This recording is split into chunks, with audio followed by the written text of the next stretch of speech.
Very cool. Yes.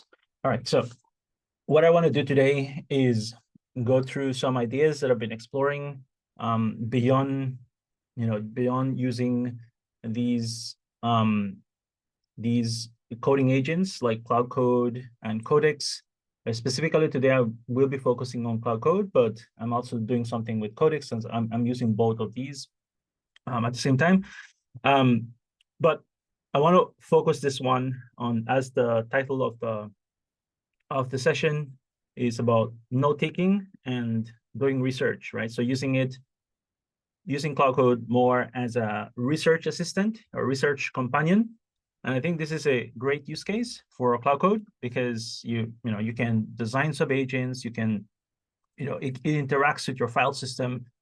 So this is something I've been exploring. And the core idea here is, I do a lot of research. In fact, a lot of the research that I do, I end up converting it into, either like research that I do with companies or insights that I use for the courses that I'm offering in the academy, right? This is something you benefit from.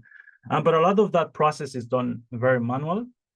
So my use case here is, how do I use it for automating, right, and enhancing some of those workflows where I'm doing note-taking, I'm organizing, research and things like that. While this is something that I personally involved in, I think this can be extremely beneficial as well for a lot of you as well, that, want to get into the space, want to dive deep into like ideas, how to build better agents, how to train language models, how to do all of that stuff, right? And generally speaking, like, I think it's really good to always track the research space, but this is very challenging to do, especially if you're a newcomer, because obviously there's so much papers, right? If you look at places like Archive, there's hundreds and hundreds of papers. First of all, you need to curate those papers, and then you need to understand the paper, understand the math. If you want to implement something, that's a very high hill to climb. So how can we use these agents to help us with this, right? There's going to be a component of coding as well, because we are interested in implementing some research ideas. But initially, I think one of the advantages with using tools like Cloud Code that have access to your file system is you can use it for automated note takings and also to organize notes, right? So those are two problems that I want to focus on. And so I have different ways how I use this, and I want to show you like my approach at the moment. So that's kind of the idea of the session today. If any questions arise, please feel free to interject me, ask me questions. Hello, Elvis. Yeah. We are using Cloud Code agent or sub-agent. So we're using Cloud Code, right? Cloud Code is the main one that we're using. This is as I was saying, right? That's the main coding agent that I'll use here today. I also say that we might try other coding agents and compare these coding agents, how they work, but that's more for the future, right? So today it's mostly Cloud Code. How do we use it to do automated note taking, and also how to organize notes? That's the session for today. Okay. All right. So what I want to get started here is, so I have this folder, right? This research notes folder, and I actually want to show you how this research notes folder looks like. So this is very early days, this project. This is, think of it like a second brain, right? That's what I want to build, because I think what's key with research is having things really organized, so that you can kind of tap into that knowledge base. So it's essentially trying to build a knowledge base with, like having really good context, important context for implementing papers, things like that, implementing ideas, maybe even finding connections between these nodes. So part of it is having a place to organize it. And I have this research notes folder right here that I've been sort of like experimenting with. And again, very, very early days with this project, but I think I see a lot of potential in this already, and I was excited to share a bit with you all. Okay, let me share. Where do I have this? I have my. Okay, let me. Yeah, I have so many screens here, so bear with me as I move around my desktop here. All right, and then I'm going to show you here my notes. Okay, there we go. The research notes. All right, there we go. We have that here. Okay, so you should be able to see something. Let me know. Give me a plus if you can see my notes. It's in Obsidian.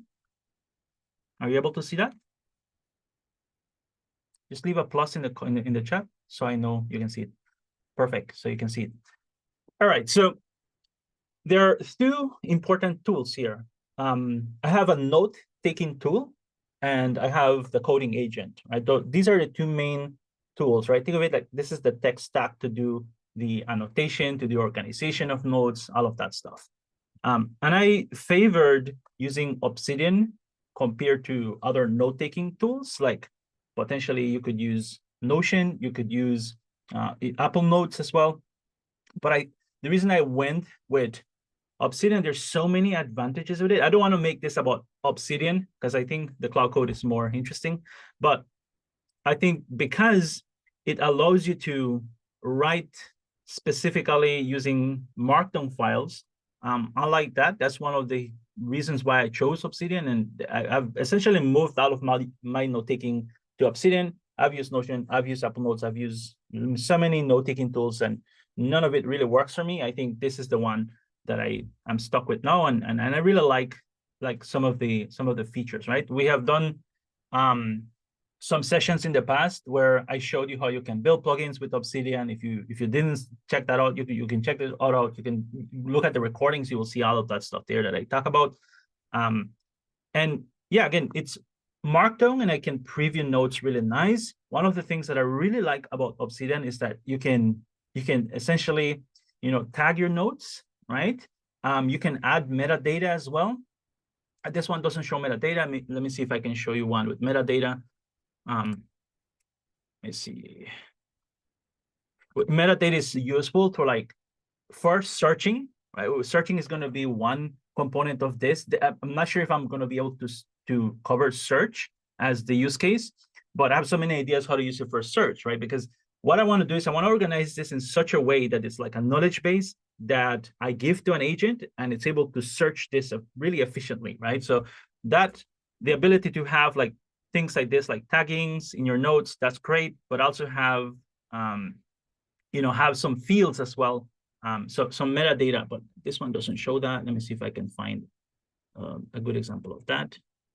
Let's see, evaluation, not this one. Let me see. Okay, this one might have it. Yeah, here we go. So they're called properties in Obsidian, right? So this publication date, for instance, the publication date of the paper.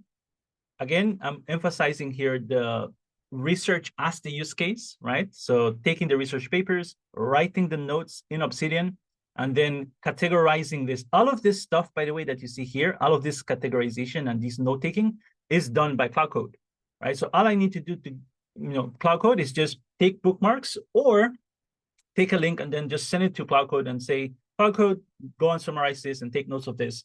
And I have like a specific / command that I've designed, and I'll show you what that prompt looks like to do all of this. So ideally, I want to have like these properties that I can use to do like further filtering and searching later down the road. So I'm essentially building out this like knowledge base as I go. So for now, I think publish date is important for me. There might be other properties that I will want to use here as well. Publish date, I can search by publish date, right? If it's new papers that I'm interested to search later on, I have these like that. Archive ID is really important just in case I want to reference the paper. And I could add many more properties here that I want, right? I could add a link, I could add many other things. And then down here, you'll see the tags. So these little tags here, like if you click on them, let's say I click on agents. So you can see this filters all my notes by the tag, right? So now I can find related notes.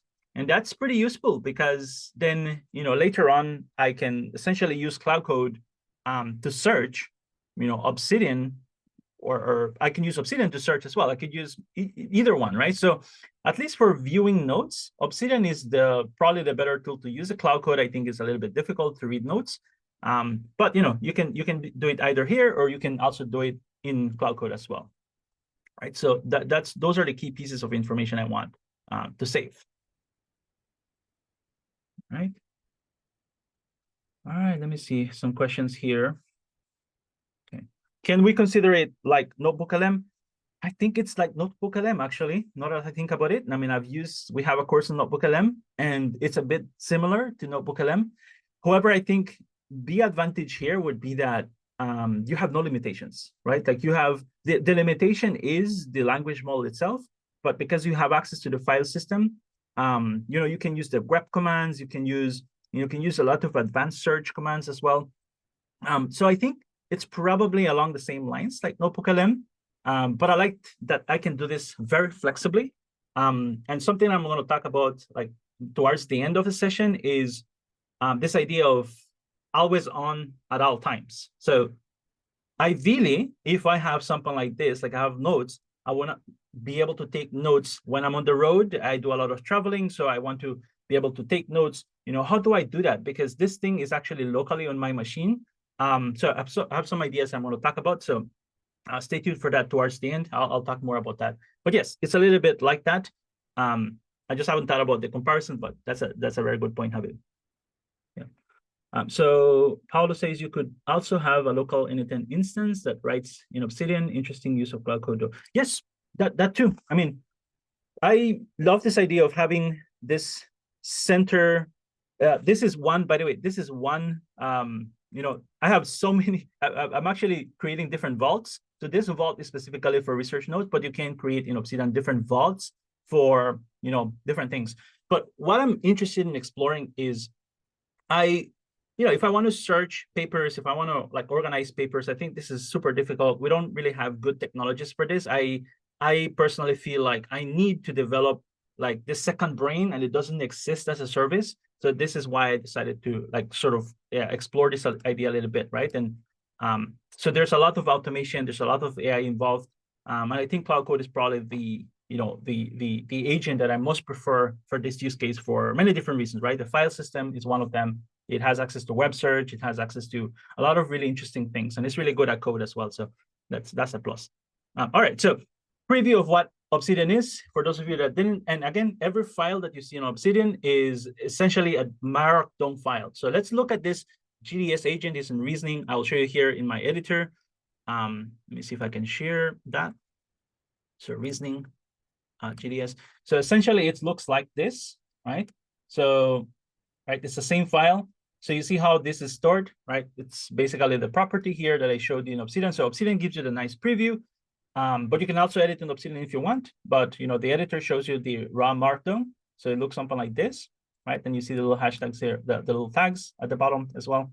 And that's essentially what I have, right? And these are the tools I use. So now I want to show you the process of how this works. And I would like to keep an open mind here, to suggest, maybe share ideas here as well. I think it's not a perfect system by any means. I'm just trying to use the best of the ideas that I've come across over the years. Some of you might know I used to work at Meta, and I used to actually be in charge of paper-seq code, where we organize papers. We use a lot of automations. So this idea is very, very close to what I've been doing over the last decade or so. So organizing information. So that's pretty much what I have been doing over these last few years. So I have a ton of ideas to this, but I'd love to hear your thoughts as well. Anyway, so I'm gonna open Cloud. Let's see, Cloud. I'm gonna run Cloud here. Okay, so I'm gonna be sharing as well. Later today, I'll take like 2 hours for the recording to be ready, but I'm also going to share with you some of the commands. So I'm going to share like an extra document as well, so you have this in writing. And I'll also share with you my prompts as well. So I've designed a few prompts here to do some of this work that I'm going to share with you, like organizing the notes and so on. So I'll share that later on if you're interested in that. Okay, so let's look at Cloud Code. So if you know Cloud Code, you can create agents, you can create commands. I use agents for specific things. I don't use them as much for research notes. I haven't really found a really good use case for it. But right now I'm focusing on commands. Commands do very similar things that agents do. And so what I've done is I've created this little slash command here. It's a bit lengthy, but let me just walk you through what it does, and then I'm going to show you how I use it, okay? This is something I've been refining over the last few months. So my use case is this, right? I have these papers. I do a lot of paper reading, right? Again, there's so many uses for reading these papers, bringing the insights and doing the research and so on. And I want to give Cloud Code, essentially give it one link, just give it one link right here. So it will look something like this. So let me just summarize paper. Oh, not that one. Okay, so that's the slash command. That's how you would use it. And then it expects an argument here. So as part of the argument, I want to give it, let's see, I have one paper here that I have open. So I want to give it this one. So here you see that I'm doing this manually, but some of you that have seen some of my previous sessions, you know that I'm actually trying to automate this thing too, right? So like this stuff right now is very manual because I'm experimenting with it, but eventually I think I'm thinking of automating this whole thing, right? So okay, summarize paper, the link, and then you have this bunch of steps that it needs to do, right? What is this all about? So essentially it's going to read in this link, and then it's going to do a lot of things, right? So it's going to say, you will execute the following steps, and only following the steps. You won't try to do anything else. This is what I find slash commands to be really good at. Remember, slash commands is basically just like, the commands that the agent, the Cloud Code sees. And there's no like, confusion, because it might get confused if it sees tools information. If you use subagents, it will use tools information and descriptions. So it might confuse the agent essentially, right? So this one is a little bit cleaner, and it actually works, I think, a lot better if you wanted to do specific things. Okay, so download the paper. You can see here, downloads the paper as PDF using wget. So I can just give it commands like that.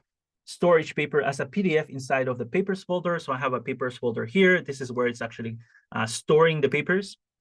Read each paper using the read file tool. So it has a read file tool. I can summon these read file tools as well within the slash command. And then I tell it, extract the title of each paper found in the first page. The title of the paper is important, right? That could be interesting metadata as well for searching later on. Extract the file name and full archive link. Summarize the paper using these instructions. So look, so this is why I tell you it's very detailed. And so what is this, by the way? This summarize the paper using the instructions here. So one thing I've found is that the more context, obviously, the better. Like, the agent is not going to make assumptions. So in this case, I wanted to follow a specific format of how I want the summary to be done. So I have an example of how that looks. And if we go to prompts, you will see inside of paper prompts, let me see this prompt right here. So this is a prompt that I've designed. Again, very extensive. This one has a ton of examples of how to summarize the papers, the papers that are ideal, the summary type that I like, right? And I give it a bunch of examples, so it's going to follow that format. So think of it like few shot examples right here. Okay, so that's just one prompt. Let me go back to I lost the summarize paper. So that's the next part, right? That's summarizing based on those examples, those few shot examples, right? And then I tell it, make sure to reference the instructions when summarizing. So I always use the instructions that are specified here. So it's like chaining, basically baking in these instructions within the slash command. Again, this is why I love slash commands, because you can do all of this. It's very flexible. So make a note of the publication date. The publication date is important. Of the paper if it exists.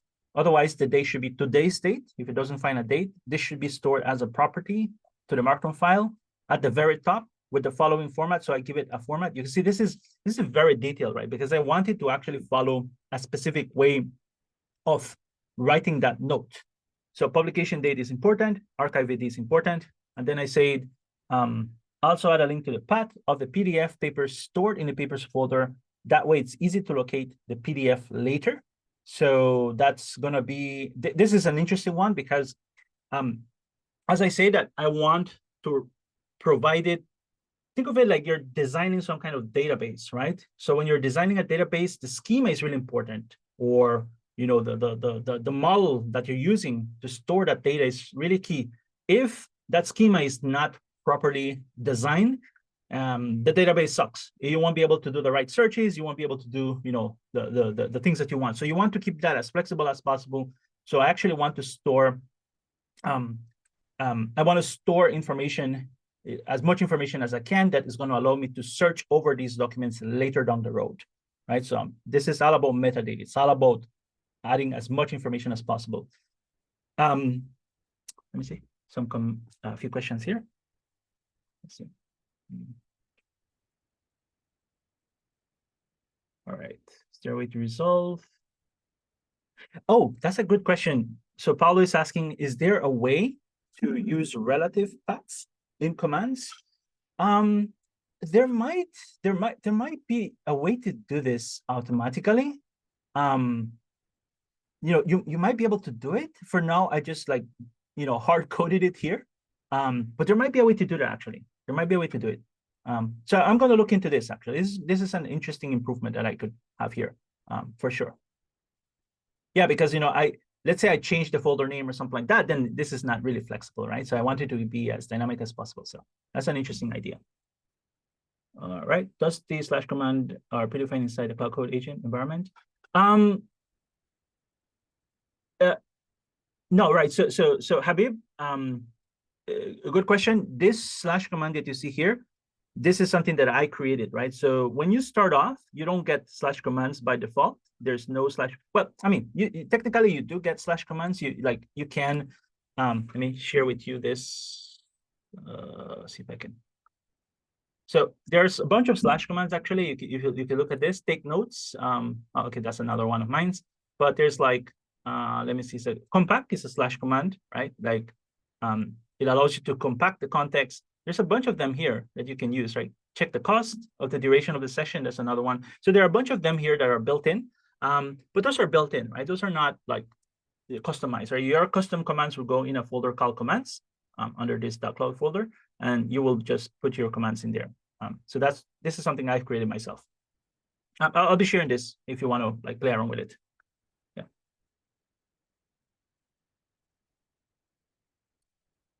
Let's see what else. One interesting one, just on that note, is going to be, I don't entirely know if it's actually Cloud Code. This is the thing. I mess around with all of these ones that I completely forget which one is the one that supports it. But there is, if I'm not mistaken, there is. I haven't really used it recently, but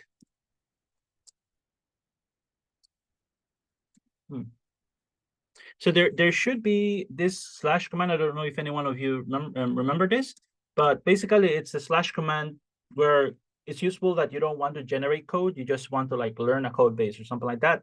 So basically you activate that / command, and then basically Cloud Code knows it won't be generating code.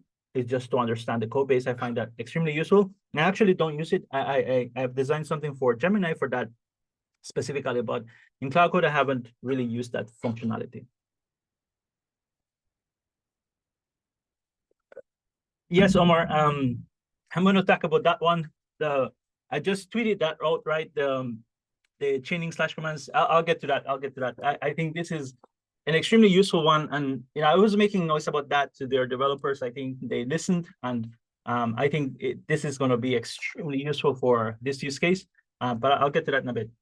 All right, so yeah, so where was I? Okay, so add appropriate tags. This is the tags that I was talking about.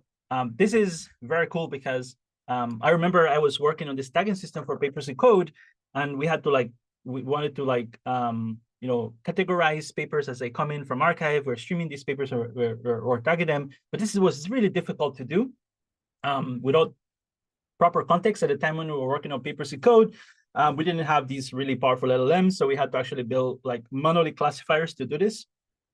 Basic classifiers essentially. But this was extremely hard to do, and it involved a lot of manual work. And it's amazing that today you can just use an LLM, tell it, hey, tag this stuff, and usually the tags are, from what I've seen, the tags that it generates are pretty useful. And again, this is going to be useful for searching later down the road. Okay. Write the results to a new Markdown file. So yes, it's going to write there. So I like this because I wanted to figure out what is the title of the. I don't want to hard code this. I wanted to give a short paper title inside of the research note folder, and then it's a short. So this one is a shortened paper title, and folder is just the appropriate folder. So and then it tells it create a new folder if you can't find an appropriate folder name for the paper. So I'm giving it a lot of autonomy, right? So it's going to look at my notes, right? It has created a few of these folders by itself. So it when it tags when it tags, it has the title of the paper. All of that context, the agent is using that to then further organize this better, right? So I noticed that the organization is really good. If it is a paper about memory, it's just going to put in memory. If it's something about a new topic, it just creates a new folder. So essentially, it's managing my folders, right? And this is what I want to do. This is really the ideal use case for me. Okay, so after summarizing the paper, add an entry paper to the README file of the folder in which you store the entry. So this README file is an interesting idea. So again, this is all about organizing. It's all about thinking later down the road. We might want to do like very like deep research, very extensive research. So again, it's like creating a knowledge base, creating like this database that we want to like search later on.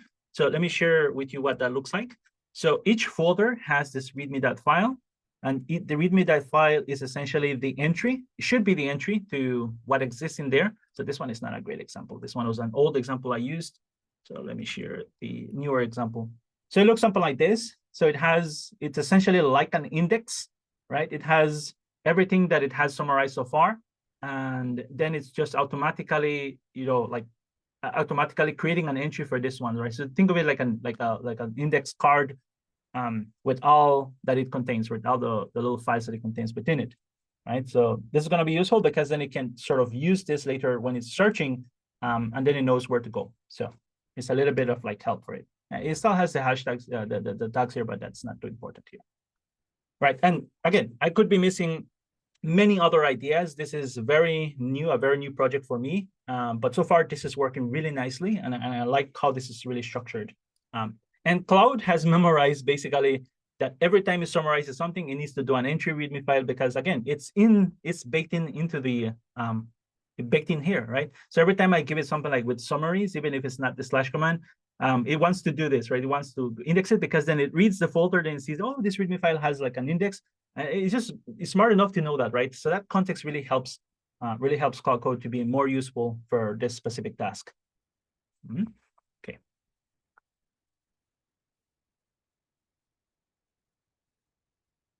All right. Let me see.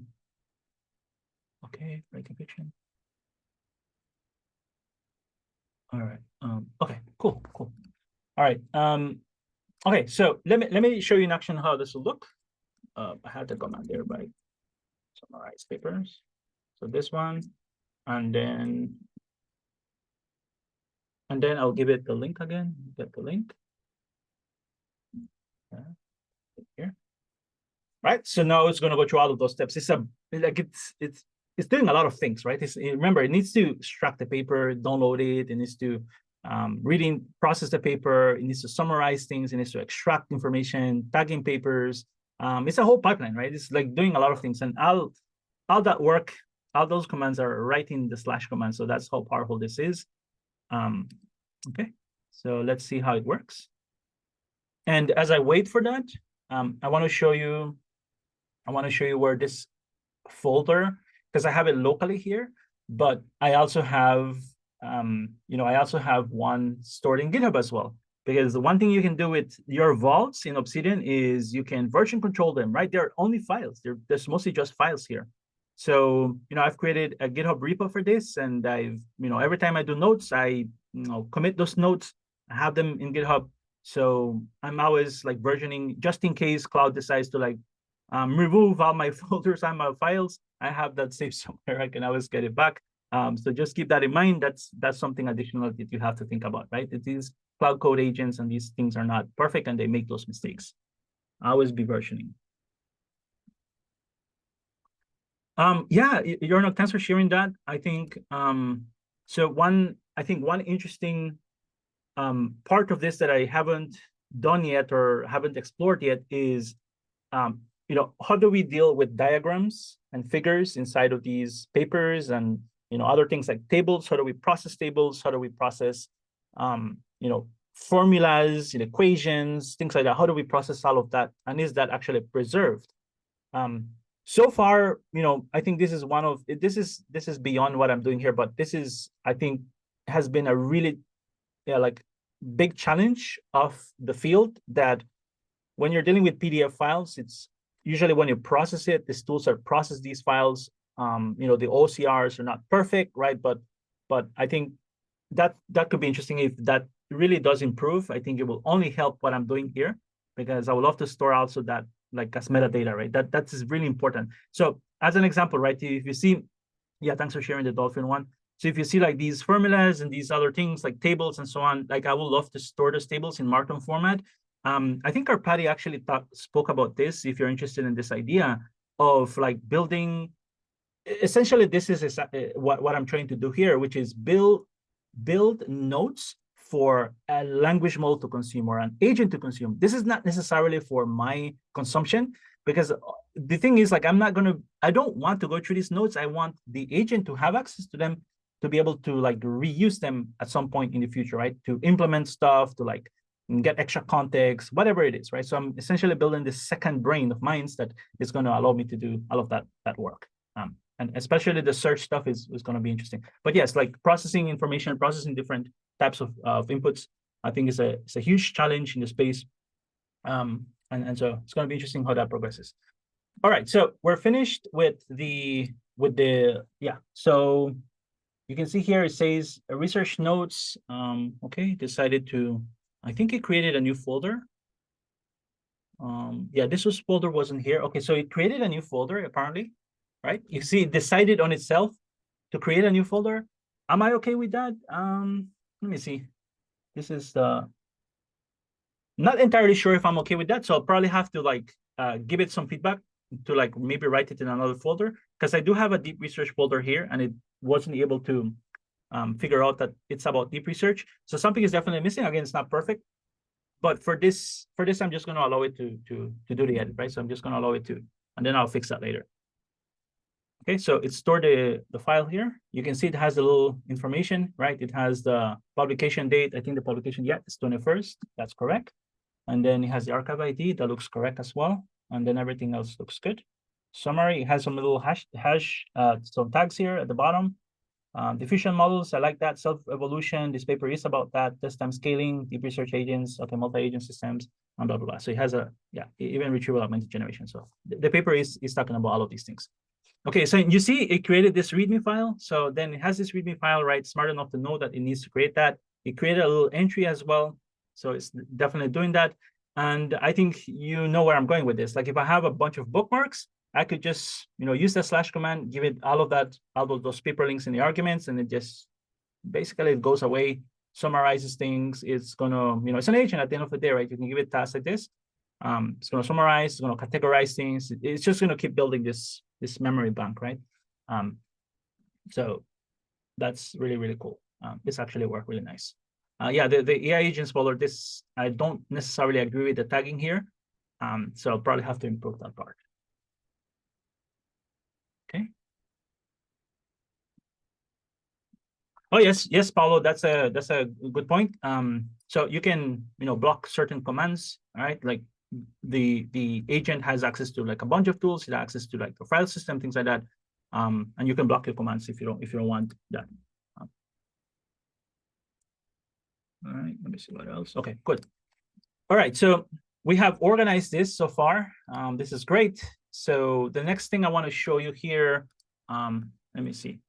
So that works nice. This is partly the organization part that I wanted to show you, right? So summarizing and organizing the paper, and that involves a few things. So that summarize papers command is doing all of that work. So the next thing I want to show you here is, let me see what else. Yeah, so I'm going to show you now the / command. This is a new feature.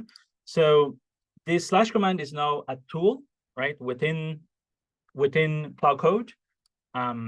This is something I was telling them a lot, that, hey, can we actually reference / commands within, other parts of Cloud Code? I want to also reference them within / commands as well. So like this allows me to chain these / commands. And I actually have a good use case for that. So when I do these summaries, when I'm summarizing this paper, that's one part of this workflow. The next part of it will be to generate code implementation of it. So like suggest me, maybe using specific tools, how to implement this particular paper. That will be extremely, extremely useful. That way I'm able to like experiment with these ideas. That I think is going to be super challenging to get right. But I have some ideas on how I'm doing this. I'm actually creating some knowledge base of everything that we have done in the academy. So it's like an entire knowledge base of code implementations, and I'm going to give it as extra memory so that it's able to use the right tools, it's able to use the right design patterns for implementing this type of papers. So all of that is something I'm going to be sharing later on. So for now, I keep it really basic just to show you the idea of it. So this generate command examples is basically, the idea is to take the papers, right, after they have been summarized and organized, and basically implement a simple Python code script with the core idea of the paper. So it has, basically this collects the context, and this is going to implement the paper, right? So again, thinking of how to provide the system as much context as possible, that's literally the idea here. And I'm using this idea of referencing slash commands within slash commands. Okay, that's really hard to say, but that's the idea, right? And we can do that now. So let me share how that looks. Here, this one. And I'm going to share an example of that. I'm going to use another paper here. So I'm going to say generate code example, and then I'll give it something like this. And I think I can fire this away, right? Any other questions so far as we wait? Any other questions?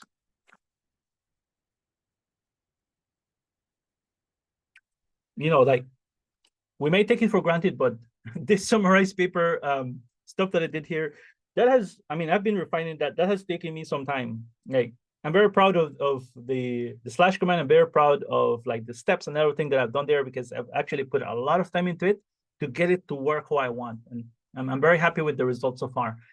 So tool use, you see tool use here.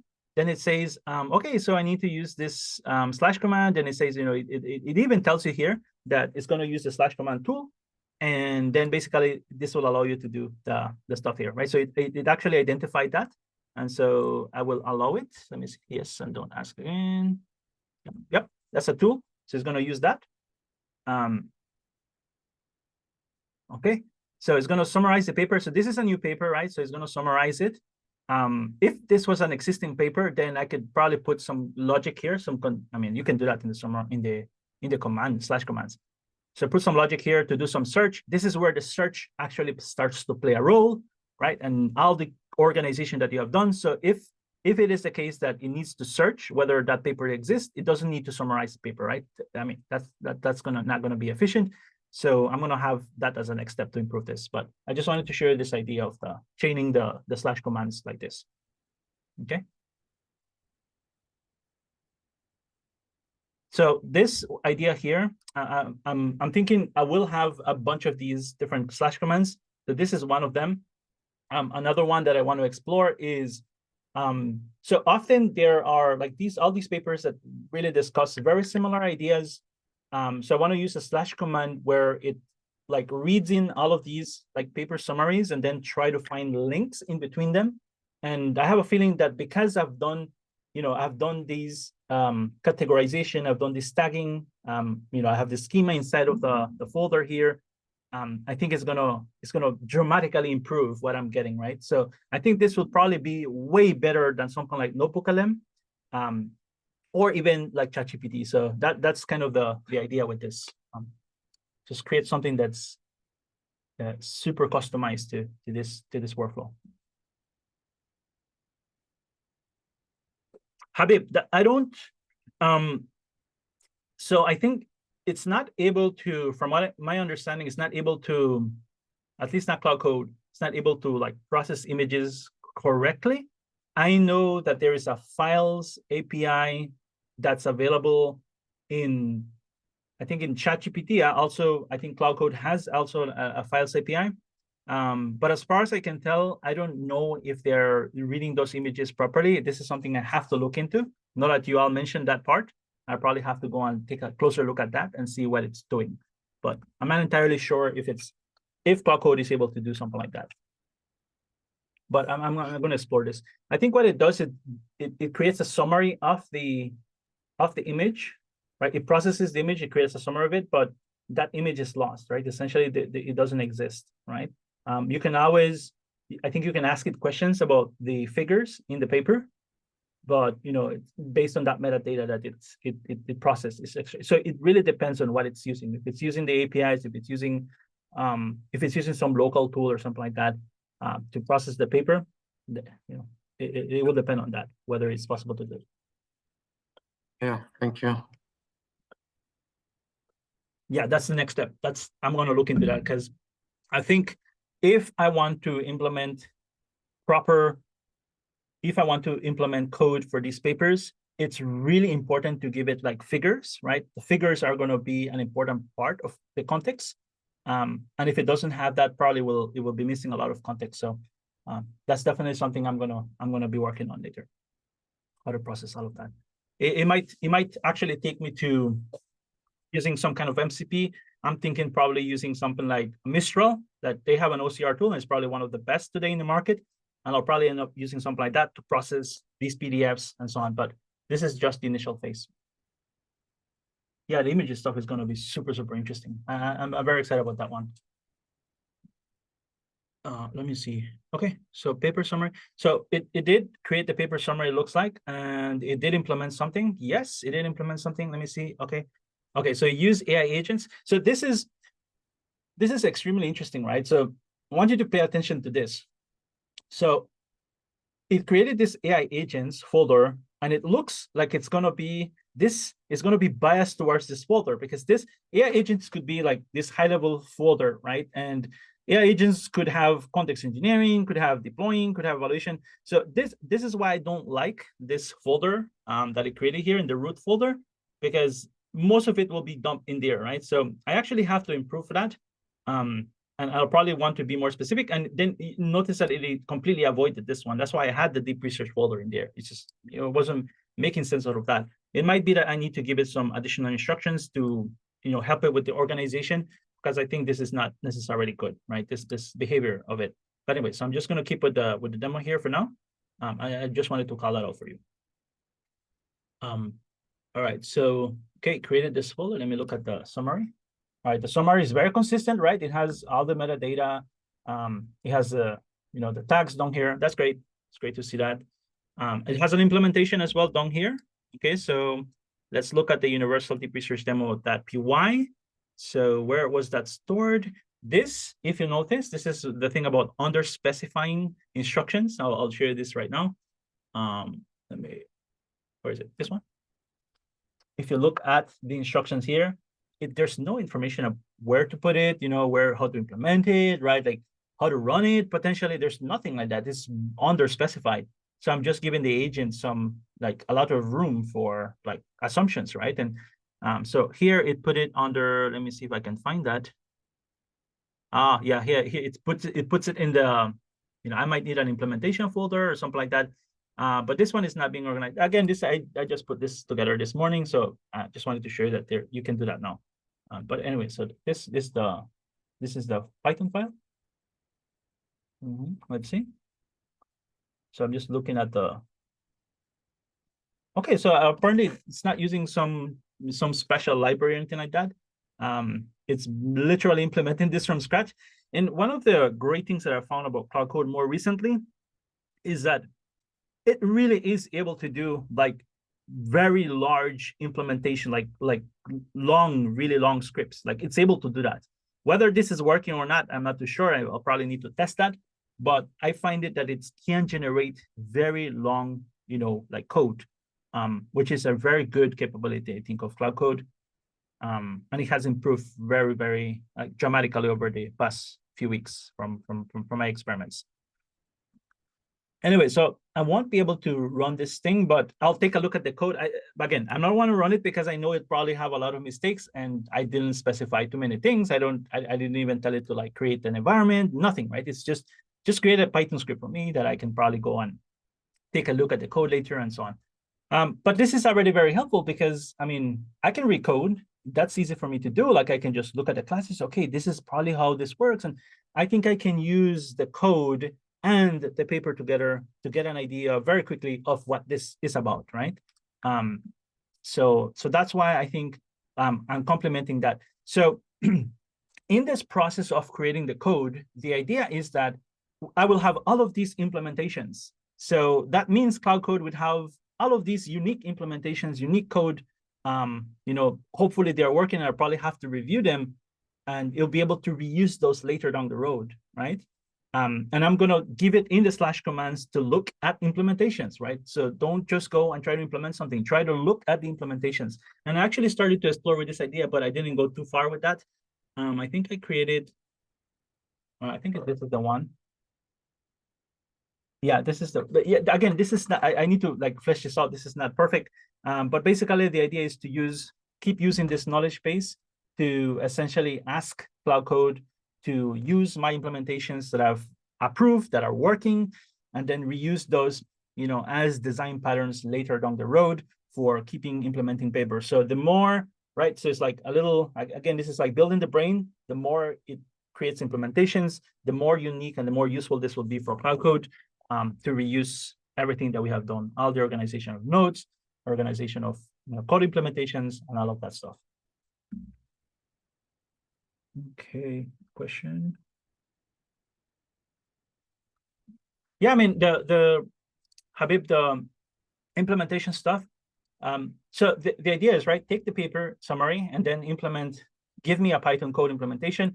But this is very, very basic, right? Like this is not, I say it's under-specified because I just ask it to implement, a Python script. That's it. Nothing too important about it, nothing too special about it. But the idea is that I'll be able to review this Python code, be able to run it and see if it actually works, run the experiments, potentially even have evaluation within them as well. And then if it works, then I have that as additional context potentially for next time. Remember, like the way research works is like people build on other ideas, on other people's ideas. But the very bad part about research is that a lot of researchers today, they don't release code. And this is one of the bigger challenges we had at Papers Code, that they don't release code, right? And so I would love to create this brain where I can, I read the paper. Some papers are super interesting and I don't have the code for it. I'll love this AI to help me build the code for it. So, even if it's not perfect, right, with my knowledge and my input, I hope that I can implement, all of these ideas, and I could potentially provide it for the academy as well. If you guys want to explore some of these newer ideas, that's the vision. But we're a bit far away from that yet. And so, yes, this is something I'll be fleshing out. I just wanted to show you here how you can, change slash commands, because this is going to be one of the use cases for me that I'm going to be working on. Okay. Yeah. Okay, all right. okay. Awesome. So keep your questions coming, please. I want to show you one more thing before we finish today, and that's going to be GitHub Actions. I think this is probably one of my favorite features in Cloud Code, and it's something that I've been playing around in the last few days. I will talk about it in a minute. Let me look at the chat here. Yes, perfect. So Omar is saying maybe you can also get the code link from the paper if it exists. That's a great idea. I mean, this is, again, you can put anything, right? So simply what I will do is just probably create, it's funny because this is exactly what we were doing at Papers Code, and this involved a lot of manual work and a lot of people to do. And it's crazy. It's really insane that we are able to do this with an agent, and it's automating everything from the tagging to the summary to everything, right? To extracting the paper, and we want to do the images stuff too. So that's coming next. But yeah, so I could probably add an instruction here to look for the code links. Usually in the papers, they will provide like a code link, and I'll be able to just extract that out. By the way, just that simple thing of extracting the code involved a lot of work when we were doing this thing with Papers Code. It really did. By the way, for those of you that don't have context of Papers Code, let me just quickly show you that, and then I'll get into the stuff with the with the GitHub Actions. So Papers Code, right? Initially, we started off as we are taking these papers from different places, not only archive, and we built this code base where we extracted code, extracted figures, and we did all of that work, right? And it took a lot of effort to do this. And basically, Papers Code was sunsetted, I think like a couple of weeks ago or a month ago. And then I think we I think gave it to Hugging Face. So Hugging Face took it over. So now when you click on this, it should send you to Hugging Face essentially. And so Hugging Face has the database, right? And I know the community loves this stuff. They use this. This is very useful in the community. I'm very proud of this work, as I know that, you know, I was in that initial team and it took a lot of effort, and we didn't have access to these like language models that do this stuff.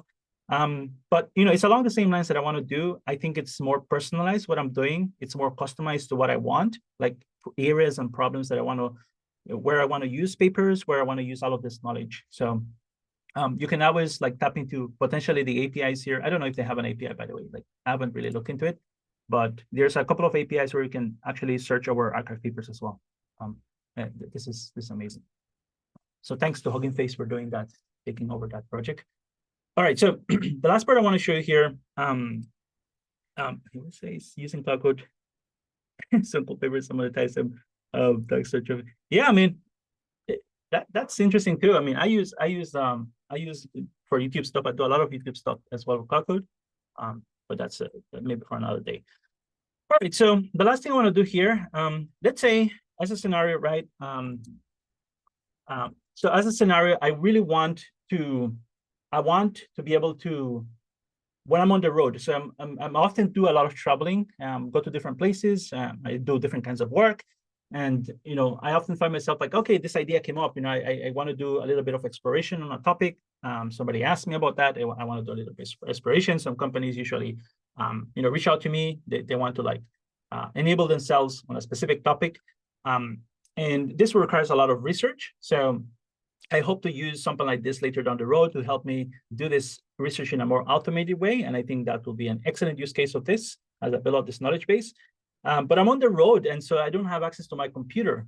And so the goal here is to have, right, so I have this vault that I can push to a repository. Again, just the idea of having that makes sense, because just in case you lose everything here, you know, you have a copy of that somewhere. So that was a good idea to have that. So basically, I'm committing all the changes. I'm pushing that to my GitHub repo. So this GitHub repo right here, let me see. I think I have it already opened. Okay, so it's already there. So all those changes have been pushed. So now I can go to my GitHub repo here. So this is the GitHub repo that I'm talking about. So here it is. Hold on a minute. Just do something here before I get into this. Cool, yeah. All right, so here it is. So I have a copy of it here, and I want to show you this because I mean, this is, I don't know, how many of you have used like GitHub Actions so far? Have you used Cloud inside of your GitHub repositories? Is that something that you guys are experimenting with?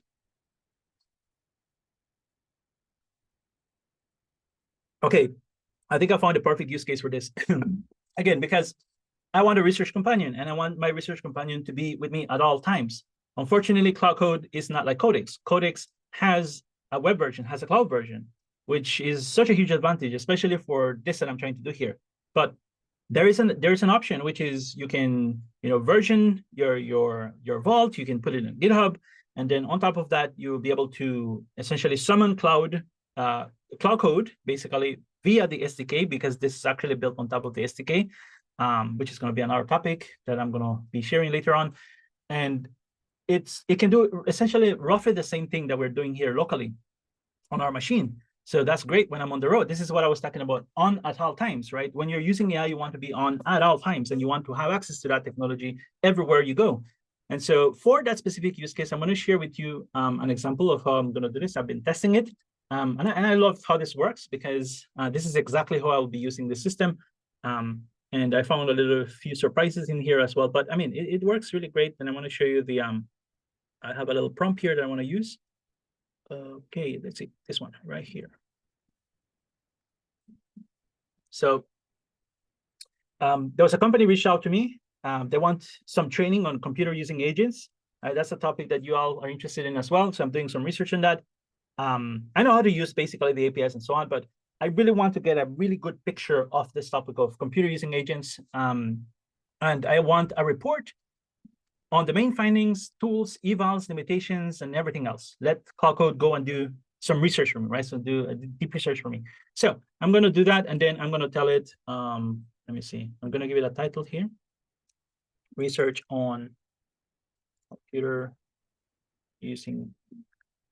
So I think it's hard to see the benefit of this because I'm doing it from my desktop when I could be doing it locally, right? But just imagine that I was on the road and I'm able to just open my GitHub app and I'm able to just go to my repo and just open an issue and just add this this task for Cloud Code. So just imagine that, right? For now, it's, you know, this might not make more sense because I'm on my machine here. Okay, so this looks great. I'm gonna create this. And then I can go and tell Cloud, please look into this. Okay, so this is the GitHub action. I actually had to set up GitHub Actions for this, so that setup process is not that difficult to do with Cloud. I'll probably show that in another video, how to do that. But it's very straightforward to do. And you can do it from within, I believe you can do it from here. Yeah, so there you go. So that's the command you're going to use, install GitHub app, and it just walks you through the process to install this GitHub app inside your repository, right? So it has it. So this repository is connected to that GitHub app. So now I can use this one. So I'm going to say, look into this. I'm going to fire this away, and then we wait. So okay, I get a little cute little eyes here. So Cloud acknowledges that it's working on it. So I know it's working on it. I love this little interface here. So I know it's working on it right in the background. So basically it's going to be actions, right? GitHub actions. So it's just going to, so you can see here it's firing away and you can look at the details, right? You can look at exactly what it's doing, what's the process that it's taking. And it's basically doing all of that. The agent is taking care of all the tasks, and we're going to get some results eventually. And the good thing is you can scale this. So if you had other things that you want to do research, you can open as many issues as you want, right? There's no limit to this, especially if you have, I believe, because I have the max plan, so I have, you know, I can do this for as many times as I want. So this is very, very cool. Okay, so I'm going to go here and then show you. So one of the important parts of this, so this is private, by the way, this is just my private repo. But one of the important things about this is that there are a couple of workflows here. So I believe this is the workflow. This is the general one. There's one for review as well, and you can add many others, right? Like if you want to do like unit testing, things like that, you can add as many you know, workflows as you want. But this is the GitHub Action stuff. It actually depends on this YAML file, which has the configuration, right? And it has like different parts here. But the most important part is, let me see if I have it down here. It's not showing me everything. Yes, so I think I'm missing something here. Oh.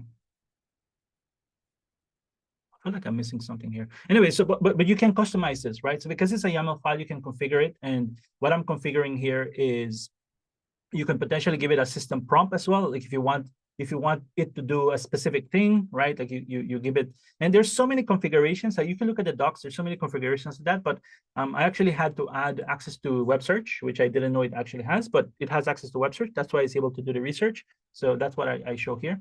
Yeah, I believe that was the one I wanted to show, and you can change the model that you use.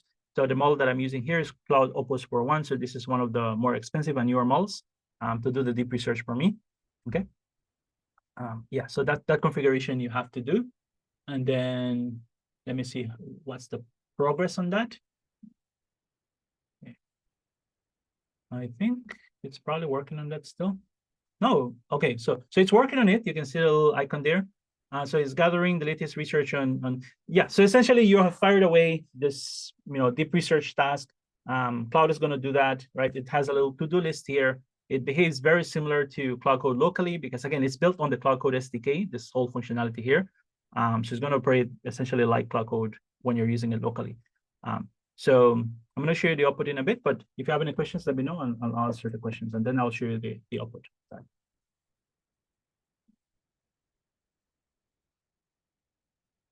Any thoughts on that one? I know some of, yeah, I think you say that you were not using it yet. Yeah, and again, because does have the capability to like change the repo or edit the repo so it can create files. The one thing I haven't tested yet is how to organize it. That's, I think, will require me to use a custom prompt. So that's the next step for me, to customize that prompt to be able to do that. But I just wanted to test it whether it actually does something. Like it can create file, it can modify the repo, because once I know it can do that, then I can probably connect many tools. I can do a lot of different things, right? So. Okay. Yes, right. Yeah, right, Paulo. So I think that's correct. So I think it's important to use web search. It's just that I haven't specifically told it, in a prompt. That's something that I'll have to customize how to actually do the deep research, right? Essentially, I will have to, at some point when I have this research folder, full of notes, and I have a lot of context, when I'm very confident that that's the case, then, I will probably prioritize my internal documentation over the web search, the web search, feature, right? So, but I still want to have that web search feature, just like how I'm doing the agentic RAG system for the course that we're running. It's the same thing, right? We have this web search and we have this, but they can complement each other. But essentially, yes, that's a good point, that eventually we want to use our internal knowledge, but we're not there yet, because we're essentially building out this knowledge base. I know I have some ideas how to like populate all of that. I have been trying to get access to like the full database of papers and just automate all of this stuff, and so that you will see the whole thing, right? Like I'll have the whole thing in action here. That will probably take a lot of time to do. Yeah. I love the question. So that question here from Prashant, I really like this question. So that's the one that I'm thinking about, right? Because so far, there are two camps on how to do search, right? How to do search with agents. So far, people are pushing for, the vector database, right? People that are doing RAG systems, they usually use a vector database. And then there's the camp of the folks that are coding agents. Cloud Code was built on that premise that it's going to do search, it's going to use grep, it's going to use the file system. And as we saw, Cloud Code is super popular because of that.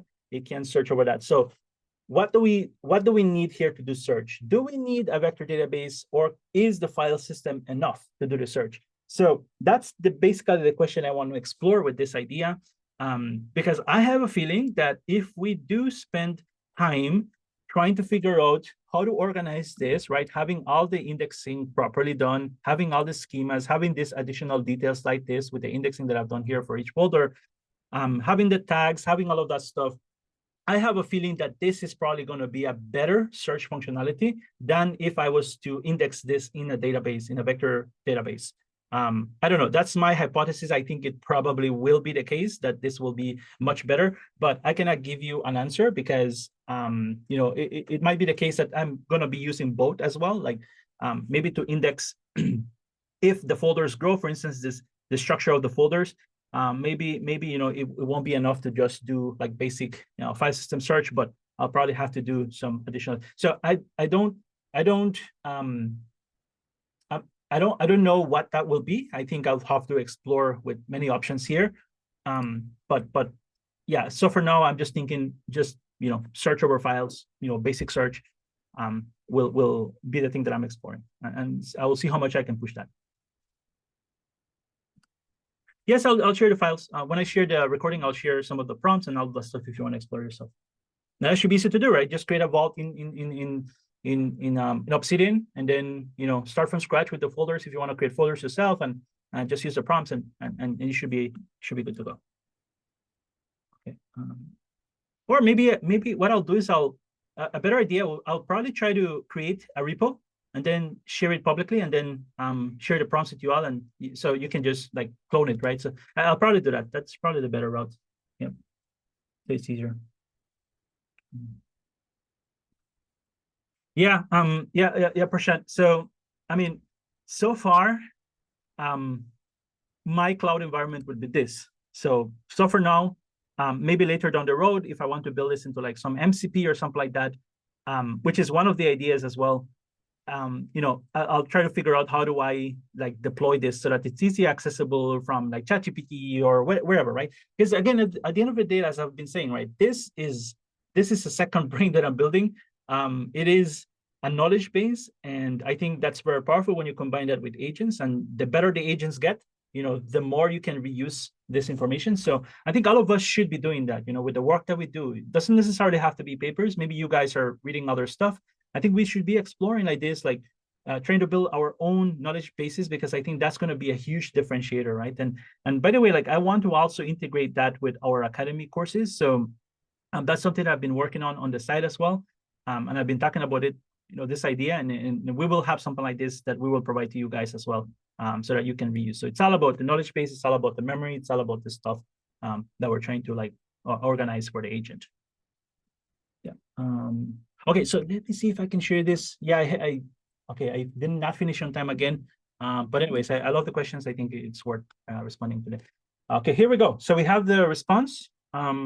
Let's see. Okay.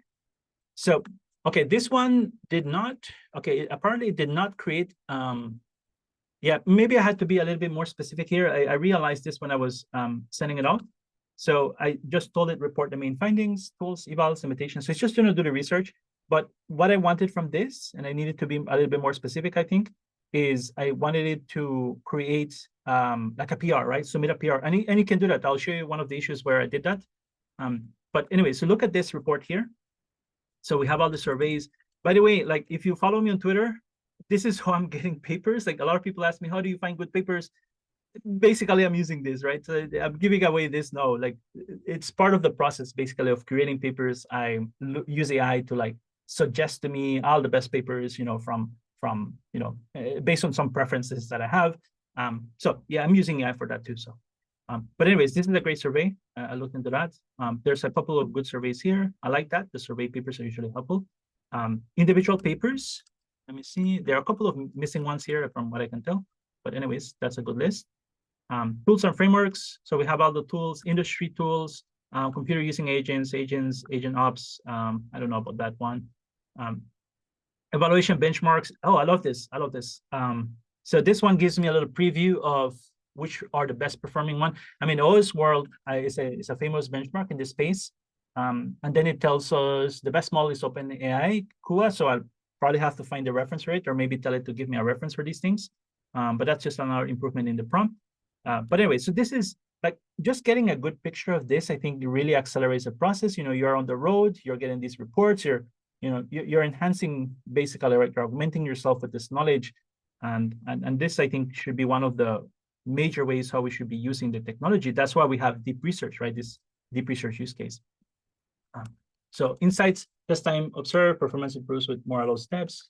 I'm not sure, it feels very generic. Main findings, okay. Market trends, GUI automation markets projected to reach 6. But I don't know where they're getting this number from. I mean, I need to tell it to give me references, because I usually want to verify these things. But I mean, this is very useful information if it's actually accurate. So technical limitations right here. Yeah, it hallucinates a lot. We spoke about that. Yeah, scalability is going to be an issue too. Yeah, multimodal and so on. Yeah, very, very useful. Like, to get just a quick recap of what's going on in the space. And I can just keep iterating on this. But I want to show you here, because it does have the capability to create a yeah, so this one I told it, so I should have done that. Open a PR and save the report on the reports folder. So now I can actually edit the folder. And here it did that. It created a PR. So it has the capability. It gave me a summary. So this one is a little bit different, because I only want the high-level summary, and then I want all the details inside of the report in the PR. So if I look at the PR, let me see. Where did that in reports? Yeah, so this is a GPT-5. So here is the entire report. Oh, this is another one. So this one I did it. So when we spoke about GPT-5, I essentially used this one.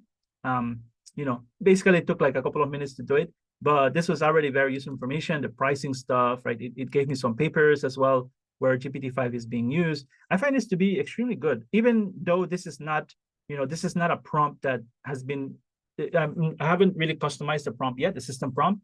Definitely customizing system prompt will be useful, especially if I want to mimic what I'm doing locally with the organizing and the tagging, all of that stuff that I showed you. I'll probably have to do more customization on the prompt. So that's not included here yet, but I just wanted to explore if it can actually create PRs and these things, and it can do it. So think about this, right? Like in this, if I'm in a team, right? Nice. Look at the references. Very, very nice. I like this.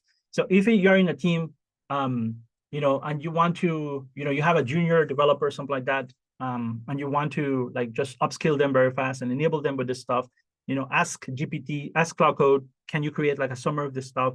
And then you build this documentation, right? You're essentially building this documentation for your teams. And that was the premise of all of this idea, right? Like if in my team, I need someone to get upskilled in this stuff really quickly, you know, I'll be building these deep research reports and everyone will have access to it, right? And I'm able to review it because I have the domain expertise. So that's going to be the challenge, but I think this is a really good starting point for literally anyone that's starting in this space, like just getting a good preview of specific technology, like in this case, GPT-5. Any questions? Any questions on this one, the GitHub Actions?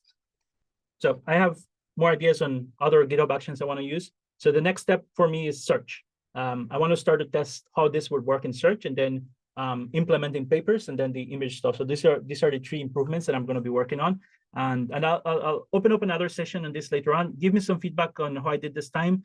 If you want to see something different the next time, please let me know in the community forum, send me a message, and I will try to incorporate that feedback in the next round. But hopefully this was interesting and useful for some of you. And we're going to be continue to talk about this stuff. Yep. Yeah, I mean, the ability to do this, I can open a PR, submit it to the knowledge base, right? On the road. This is great. When I come into my machine, you know, I pull the changes, right? Any changes that have been committed. So everyone that has access to the repo has access to everything, right?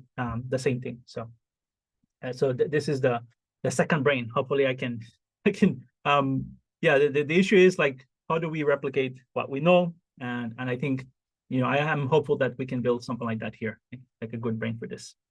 Yeah. Yeah, so just to give you a little teaser, so something I've been implemented behind the scenes, for those of you that are being towards the end here. So I would love to hear from you, right? Obviously, I've been thinking about, in the Academy, we have these, so we're going to be releasing, and we still have some issues with it, but in the Academy, we have the courses, right? So if you go to the courses, let me just pick a course here. Ooh, which one should I pick? This one, Intro to the Agents. So if you go to the course, okay, you will now have access to a teaching assistant. So this is a little project with Thinkific. So we haven't really published this yet. You know, there's a couple of things that we need to refine. There's going to be a teaching assistant where we'll have access to literally like an assistant that you can ask it stuff. Like you can ask it exercises, you can ask it, you know, code. It should be able to do that. But again, this is going to be a work in progress stuff. So that's coming. So this is one of the tools that we want to offer to all of you. And the other tool that I'm thinking about as well is I actually want to create this idea of the knowledge base. I want to create something like this and offer it as a tool to you guys, right? So when someone asked me earlier, are you going to deploy this? Yes, partly the idea is to have something like this that I can share. I find that I cannot scale myself. Like I would love to do more of these sessions, you know, and have something like 24 hours available to you all. Like but I want to make sure it's actually working properly before, you know, I make it available to you all. So it's probably going to come in the form of a GitHub repository eventually, but I'm testing it. I want to make sure it works really well, and I'm excited about that because I think this is what companies should be doing, right? Like should be trying to give people access to like this knowledge, right? And sharing this knowledge, and that can enable people, right? So the idea is that you'll be able to use this whole knowledge base and the courses as well, and the transcripts of the courses and everything else that we have been doing, like the office hours, the conversations, you know, the chats, the questions, you know, the answers, all of that stuff, like just integrate that fully.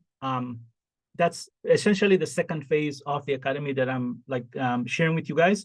But yeah, we're working hard behind the scenes to get this done and to get it out as soon as possible. So, you know, any comments, any feedback that you can send me, please feel free to share. So that's one of the exciting projects that I'm working on, and I'm trying to share with you all the process, because I think that's also essential, right? If you guys are building this for yourself as well, in your companies or whatever product you're building. But yeah, I'll be sharing more later on. Thank you so much for joining, and I'll share the recording later with all the prompts. Thank you again, and I'll see you all in the next one. Thank you so much. Bye-bye.